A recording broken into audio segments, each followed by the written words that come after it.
आम्ही शुभाचे मावळे.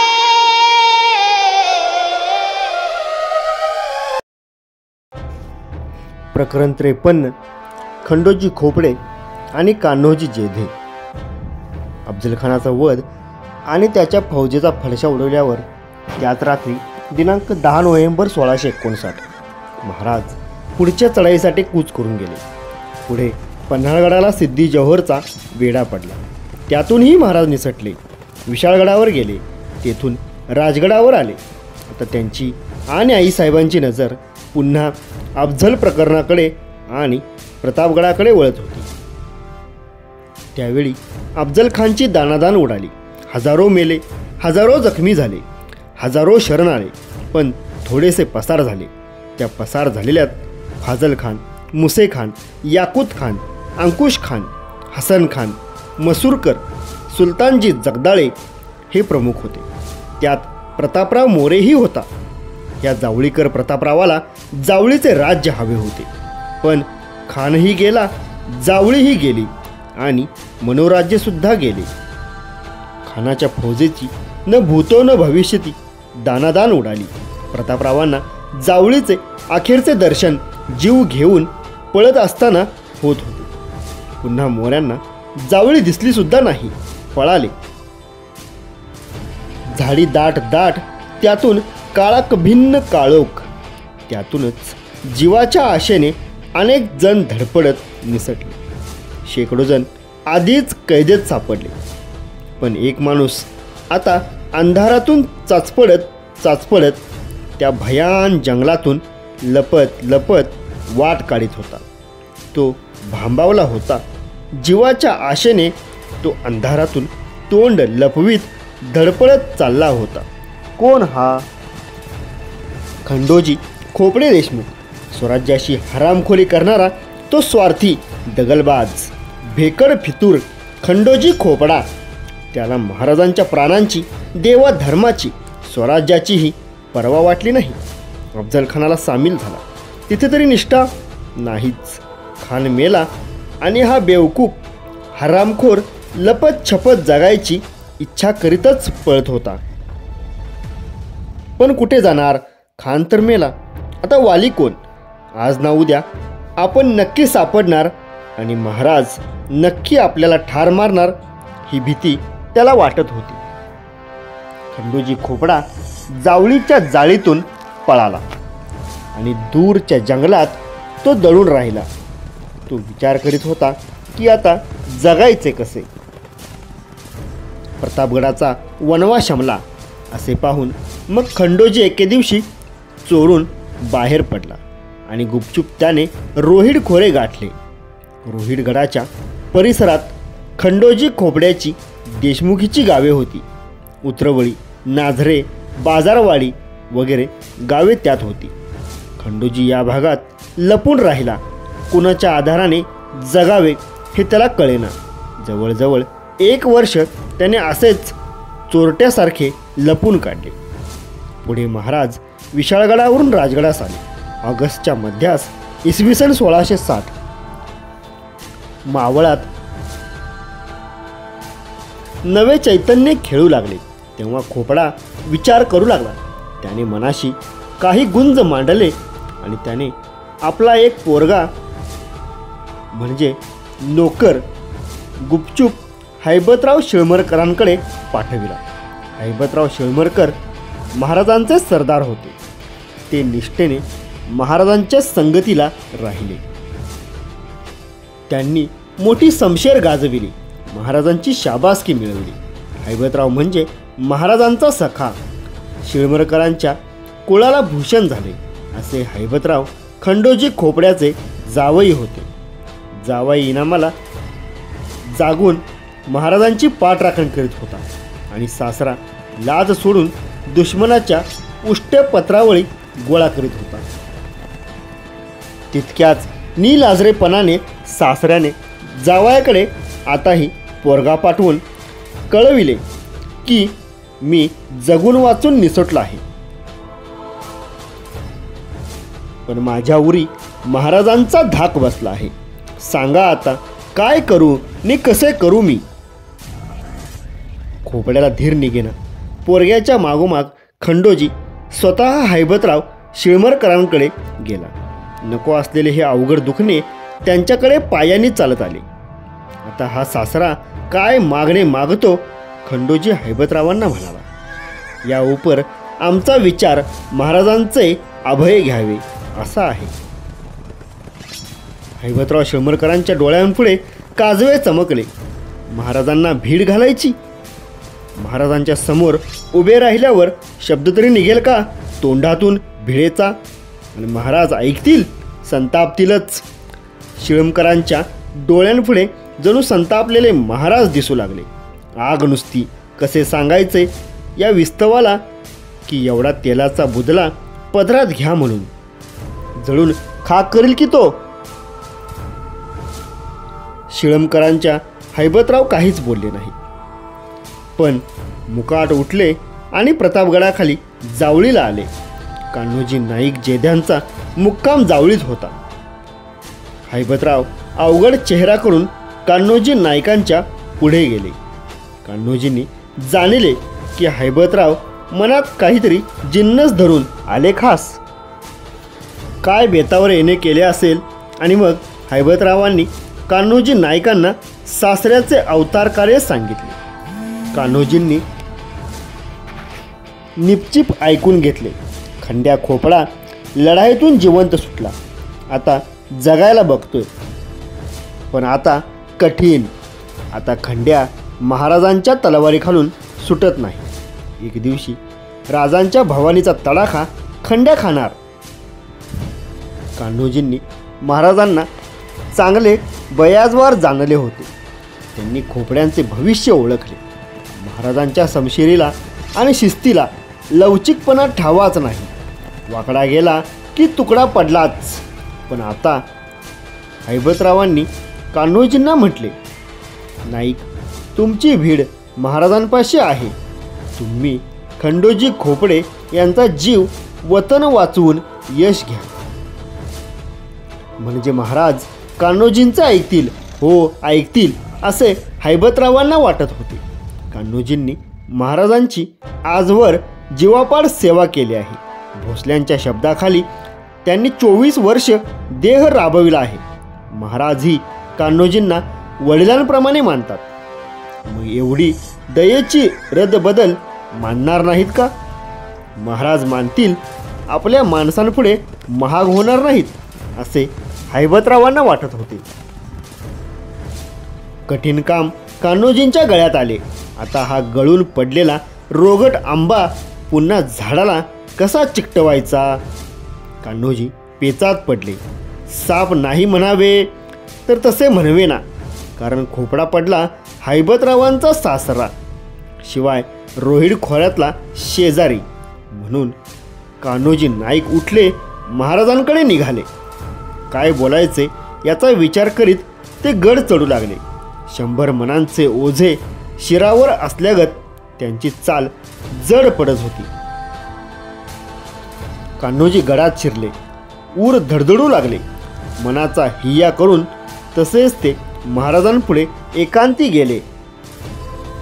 नाईक काहीतरी नाजूक बोलायला आले हे महाराजांनी हेरले. कान्होजींनी धाडस करून शब्द काढला. उतरवळीचा खंडोजी खोपडा जिवंत निभावला आहे आणि आता कसा पस्तावला आहे याचे सगळे वर्तमान नाईकांनी महाराजांना सांगितले. महाराज ऐकून घेत उगी राहिले. त्यावर कान्होजी नाईकांनी धीर करून म्हटले, महाराज, खंडोजी खोपड्यास अभय द्यावे. कान्होजी नाईकांनी एवढे म्हणायचा अवकाश महाराज एकदम भडकले. जणू आगीने परजळली वीज कडकडली. तो हरामखोर, त्यास वतनास ठिकाण नव्हता. त्याची वतनदारीवर स्थापना आम्ही केली. निम्मे वतन सिक्का आम्ही दिला. ऐसे असून त्याने बेईमानी करून अफजलखानाकडे जाऊन लबाडी केली आणि हातेर धरले. तो हरामखोर, त्याची वार धडेत चौमागी टाकावी. त्याची रदबदली तुम्ही न करणे, त्यास आम्ही कौल देत नाही. विश्वासघातकी स्वराज्यद्रोह्यांबद्दल महाराजांना काय वाटते ते स्वच्छ कळून चुकले. अशा द्रोह्याचे तुकडे तुकडे करून चौमार्गी फेकले पाहिजेत असे ते गरजले. झाले, संपले रदबदलीचमे कामकाज. कान्होजींना हा अंदाज होताच, पण अजून एक वार अर्जवाची विनंती करून पहावी म्हणून कान्होजी उठून उभे राहिले आणि नम्रपणे अर्जी बोलले. महाराज, खंडोजीचा गुन्हा आम्हाला द्यावा आणि त्याचा जीव वाचवावा, वतन चालवावे. कान्होजींनी ऐसे अतिशयाची रदबदल केली तेव्हा महाराजांनी विचार केला की नायकासारखा दौलतीचा कदीम अर्कान अर्ज करतो आहे. न मानावा तर सखा दुखावतो, मानावा तर फितूर सुखावतो. काय करावे? पण महाराज मोठे चतुर कारागीर, चलाक बुद्धिवंत, त्यांनी आपला राग विझविला आणि नायकास म्हटले, नाईक, तुम्ही भीड घातली, यास उपाय नाही. तुमचे भिडेकरिता मान्य केले. खंडोजी खोपड्यास आणवले. कान्होजी आनंदले. महाराजांनी शब्द मांडला. महाराज कधी कोणाचे ऐकणार नाहीत, ते कान्होजींचे ऐकले. केवढा त्यांच्या शब्दाचा मान झाला. कान्होजी बिगी बिगी तसेच गळाखाली आले. त्यांनी खंडोजीला सांगावा पाठविला की महाराजांनी तुला तकसीर माफ केली, मुजऱ्याला ये. खंडोबाचा जीव आनंदाने आबाळा एवढा फुगला. तो कान्होजींपाशी आला. कान्होजी खंडोजीला घेऊन गडावर महाराजांकडे मुजऱ्याला गेले. महाराज असे समोर बसलेले होते. कान्होजींनी मुजरा घातला. खंडोजींनीही खालच्या मानेने मुजरा घातला. वर मान करून महाराजांकडे बघायची हिंमत त्याला होईना. महाराजही काही बोलले नाहीत. आणि मग खंडोजी रोज गडावर मुजऱ्याला जाऊ येऊ लागला. एके दिवशी खंडोजी गडावर मुजऱ्यासाठी आला. महाराजांपुढे येताच महाराजांचे डोळे भडकले. दबलेली आग एकदम उसळली. भुवया चढल्या.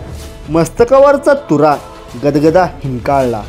खंडोजी वर मान केली. एकच निमिष नजरेला नजर भिडली. खंडोजी प्राणांतिक दचकला. आग भडकली होती महाराजांच्या डोळ्यात आणि एकदम महाराज कडाडून ओरडले. त्यांनी आपल्या ढालाईतांना हुकूम फरमाविला की पकडा या हरामखोराला. भराभर ढालाईत धावले. खंड्या जेरबंद झाला. महाराजांच्या मुद्रेकडे तर बघवतच नव्हते. महाराजांनी हुकूम सोडला की या हरामखोर दगलबाजाचा उजवा हात आणि डावा पाय कलम करा, तोडा. गड हादरला. महाराजांच्या हुकुमाच्या विजांनी आणि खंडोजीच्या केविलवाण्या ओरडण्या विनवण्यांनी गड चित्रासारखा चिडचिप झाला.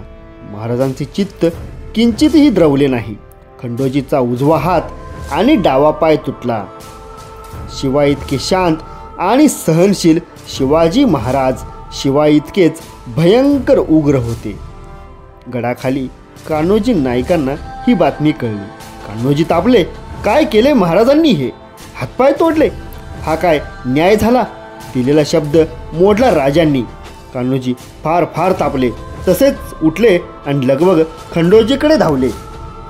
त्याच्या जखमा बांधल्या आणि ताडताड पावले टाकीत रागे रागे तडक महाराजांकडे गेले. महाराजांना ठाऊक होतेच की आता नाहीतर मग कान्होजी भेटायला येणार. महाराज जणू इंतजारीच करीत होते. कान्होजी आले. झटपट मुजरा करीत रुसवियाच्या बोलीने कान्होजींनी बोली केली. खंडोजीस अभय देऊन शास्ती केली. आमची रदबदलीची भीड काय राहिली? कान्होजींना रागावलेले पाहून महाराज अतिशय समजुतीच्या गोड आर्जवी शब्दात कान्होजींना म्हणाले, नाईक, तुमचे भेडेकरिता खंडोजी जिवे मारला नाही. त्याने ज्या हाते तलवार धरली तो हात कापिला.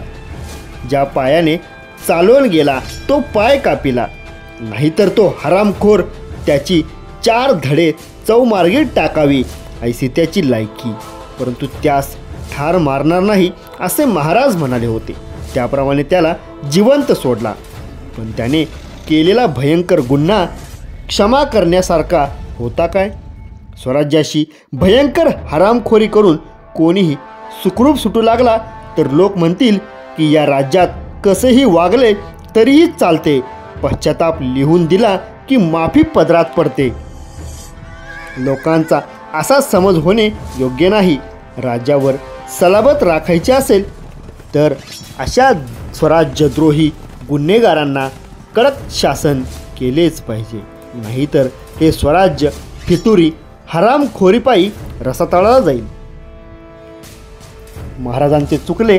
महाराज कान्होजींना ही स्वराज्याची जबाबदारी अतिमायेच्या गोड शब्दात समजावून सांगत होते. वास्तविक कान्होजींना हे न सांगताच समजावयाला हवे होते, पण माये ममतेच्या पोटी माणसाला कर्तव्याचे भान राहत नाही. पण राज्य करायचे असेल तर राज्यकारभारात कोवळी माया उपयोगी ठरत नसते. राजधर्म फार फार जोखमीचा आहे. अनेकांना तो पेलत नाही आणि मग स्वराज्य बुडतात, ठार बुडतात. कान्होजी नाईकांना हे अगदी मनोमन पटले.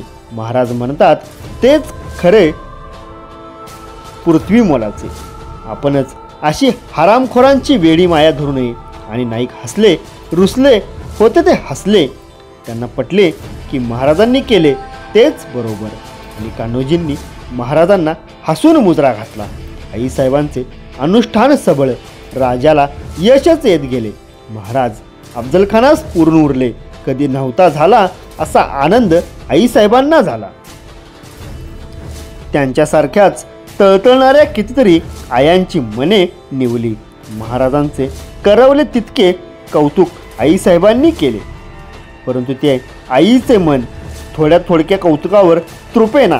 त्यांच्या मनात एक कल्पना चटकन आली. कल्पना अशी आली की शाहिराकडून या पराक्रमावर पोवाडा म्हणावा. घाईघाई आईसाहेबांनी अज्ञानदास शाहिराला सुपारी धाडली. अज्ञानदास शाहीर गडावर धावत आला. शाहिराच्या प्रतिभेला स्फुरण आले. शब्दांचे पैंजण पायी बांधून अज्ञानदासाची प्रतिभा डपाभोवती रिंगण धरून नाचू लागली.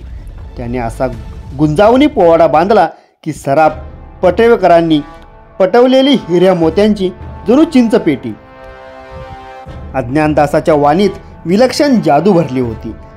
ना मर्दालाही वीरश्री चढावी, मर्दांचे तर भानच उडावे.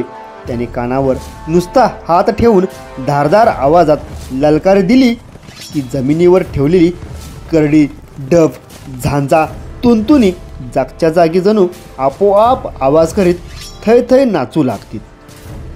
संजीवनी होती त्याच्या शब्दात आणि कंठात. त्याच्या जिभेवर उभी राहून प्रत्यक्ष सरस्वतीत जणू वीररस उधळी. लवकरच गडावर जखमनाम्याचा दरबार भरला. युद्धात कामगिरी बजावलेल्या सर्व धारकऱ्यांचा मानसन्मान करण्याकरिता महाराजांनी दरबार भरविला. आनंदाच्या लाटा दरबारात उठत होत्या. दरबारात सर्वजण होते.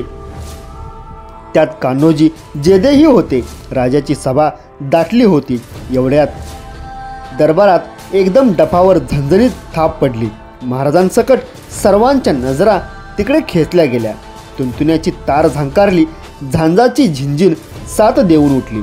खंजिरे तडाडली. घुंगरांनी नाद घुमविला आणि मर्दानी आवाजाची ललकारी दरबारचे काळीज फुलवीत आरपार गेली. सारा दरबार जास्तच खुशीत आला. सगळा जीव आता पोवाड्याकडे लागला. ताजा ताजा पोवाडा, खानाच्या वधाचा पोवाडा. आणि रचणारा आणि गाणारा अज्ञानदास शाहीर. काय सांगावी त्याची चव. भरल्या वांग्याची भाजी आणि लसणाची चटणीसुद्धा त्याच्यापुढे फिकीच. आणि लगेच दरबारात महाराजांनीही कौतुक केले. कान्होजींच्या आणि बांदलांच्या पोटातून गुदगुल्या उठल्या. शाहिराने कौतुकाची खैरात केली. अज्ञानदासाने महाराजांस मुजरा केला. सारा दरबार त्याचे कौतुक करीत होता. आईसाहेबांची तब्येत खुश झाली होती. महाराजांनी एक शेर सोन्याचा तोडा अज्ञानदासाच्या हातात घातला आणि एक उत्तम जातवान घोडा त्याला बक्षीस दिला. नंतर सर्व शूरवीरांची पूजा महाराजांनी सुरू केली. कुणाला कडीतोडे, कुणाला मोत्याचे चौकडे, शिरपाव, कंठे, बाजूबंद, कलग्या, तुरे, कुणाला घोडे, हत्ती, पालख्या, चौघडे दिल्याचे जाहीर केले. राजा उदार, राजा मायेचा, अशी माया आईनेच करावी. लढाईत जे सैनिक ठार झाले आणि जे जन्मांचे पंगू झाले त्यांच्या घरी त्यांच्या नावाच्या भरघोस देणग्या रवाना केल्या. त्यांना आडशेरा दिल्या. विधव्या झालेल्या माया बहिणींकरिता लुगड्या चोळीची वर्षासने लावून दिली. महाराजांनी पंताजी गोपीनाथास 7,000 होऊन दिले. शिवाय त्यांना शेला पांघरला. पंताजी काकांनी फारच मोठी कामगिरी केली होती. महाराजांनी कान्होजींना, मोरोपंतांना, तानाजीला, येसाजीला, जेव्हा महालाला, संभाजी कावजीला, बाजी सर्जेराव वगैरे सवंगड्यास काय दिले? खूप खूप दिले. ते सोन्या चांदीत मोजले तर संपून जाईल. महाराजांनी स्वतःलाच देऊन टाकले होते त्यांना. दरबार संपायची वेळ आली. निरोपाची तबके दरबारात आली. महाराजांनी तबकातील विडासुपारी उचलली आणि कान्होजी जेद्यास जवळ बोलाविले आणि राज्यसभेतील तलवारीचे मानाचे पहिले मान कान्होजींना दिले. कान्होजी मानाच्या पानाचे धनी झाले. एवढा मोठा मान दुसरा कोणता? सर्वजण तुष्टले, संतुष्टले. ऐसा राजा होणे नाही. गर्वरहित, उदार, शूर, गरिबांचा भाऊ. राजांच्या लालपणापणाने सर्व सुखी झाले होते. सर्वत्र आनंद भरून उरला होता. वनी आनंद, भुवनी आनंद, आनंद आनंद भुवनी.